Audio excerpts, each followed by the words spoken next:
दो घड़ों की कहानी। पहले सब्सक्राइब करें फिर सुने। नदी किनारे एक छोटा सा गांव बसा हुआ था।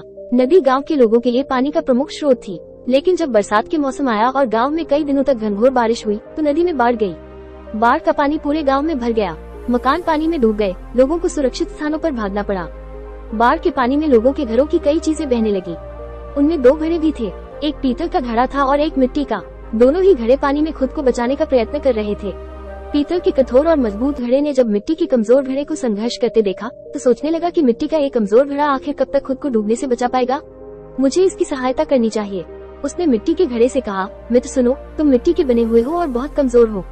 बाढ़ के इस पानी में तुम अधिक दूर तक नहीं जा पाओगे और डूब जाओगे। मेरी बात मानो और मेरे साथ रहो, मैं तुम्हें डूबने से बचा लूंगा।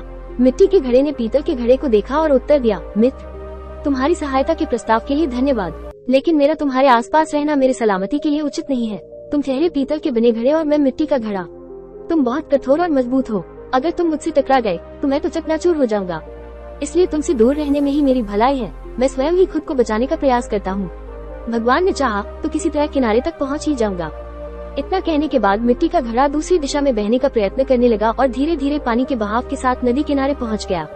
वहीं दूसरी ओर पीतल का भारी घड़ा भी प्रयत्न करता रहा, लेकिन नदी के पानी के तेज बहाव में खुद को संभाल नहीं पाया।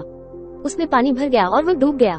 सीख, विपरीत गुणों की अपेक्षा एक समान गुण वाले अच्छी मित्रता कायम कर पाते हैं।